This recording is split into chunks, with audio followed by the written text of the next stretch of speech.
Banyak banget yang menyuarakan pengesahan RUU perampasan aset.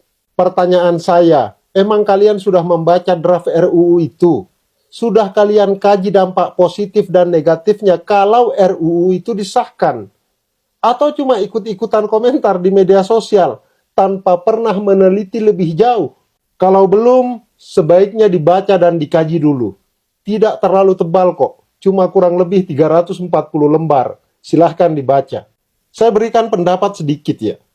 Kalau bicara RUU perampasan aset, idenya memang terdengar keren. Negara bisa merampas kekayaan hasil korupsi atau kejahatan besar tanpa harus menunggu proses pidana tuntas. Di atas kertas ini terlihat progresif, tapi mari jujur, dalam praktek hukum kita yang masih penuh celah ini, RUU ini bisa jadi pedang bermata dua. Satu sisi bisa jadi alat pemberantas koruptor, tapi di sisi lainnya berpotensi jadi instrumen represi. Di dalam draft, negara diberi kewenangan untuk merampas aset bahkan tanpa ada putusan pengadilan yang sudah berkekuatan hukum tetap. Artinya, aparat bisa langsung bergerak hanya karena ada dugaan atau indikasi. Kalau ini diterapkan, asas praduga tak bersalah akan terkikis habis. Orang bisa kehilangan harta benda hanya karena kecurigaan, bukan karena terbukti bersalah. Lebih parah lagi, ada ketentuan bahwa aset yang sudah disita tidak bisa dikembalikan kepada pemiliknya, meskipun di kemudian hari orang itu terbukti tidak bersalah. Bayangkan betapa fatal dampaknya. Seseorang yang seharusnya bebas malah tetap kehilangan hak miliknya hanya karena negara sudah lebih dulu menyita. Ini jelas melanggar prinsip keadilan paling mendasar. Selain itu, ada pula aturan yang menyebut bahwa aset dapat dirampas bila nilainya dianggap tidak seimbang dengan penghasilan sah atau jika dikaitkan dengan tindak pidana tertentu. Masalahnya, istilah tidak seimbang ini sangat karet dan bisa ditafsirkan sesuka hati. Apa ukuran tidak seimbang itu? Apakah hanya berdasarkan pandangan subjektif aparat?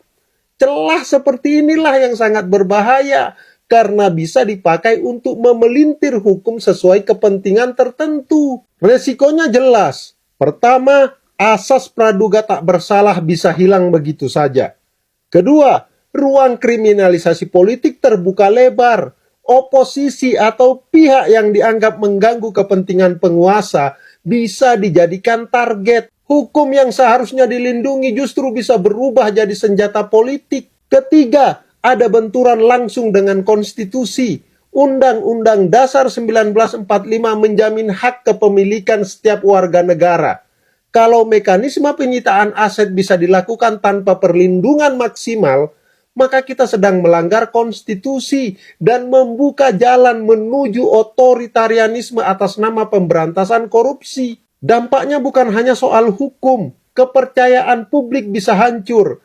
Kalau aturan ini dijalankan tanpa transparansi dan akuntabilitas, masyarakat akan semakin curiga bahwa hukum hanya alat penguasa. Rakyat akan makin jauh dari rasa percaya terhadap negara, karena hukum dipandang bukan sebagai pelindung, melainkan ancaman. Coba bayangkan ya, seorang pengusaha bisa kehilangan asetnya hanya karena dianggap memiliki harta yang tidak seimbang dengan penghasilannya. Ribuan karyawan bisa kehilangan pekerjaan hanya karena tuduhan yang belum tentu benar. Seorang oposisi politik bisa tiba-tiba jadi sasaran dengan dalih ada aset mencurigakan. Aktivis yang kritis terhadap pemerintah bisa dibungkam lewat mekanisme ini.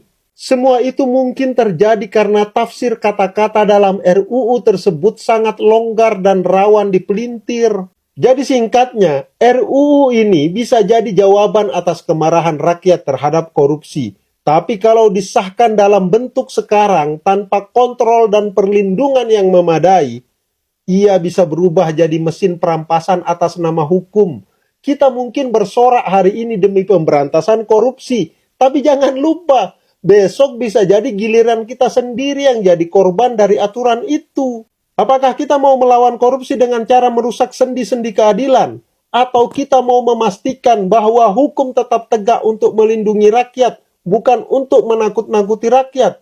Itulah pertanyaan yang seharusnya kita jawab sebelum berteriak mendukung pengesahan RUU perampasan aset. Baca dan kaji dulu gitu loh. Thank you.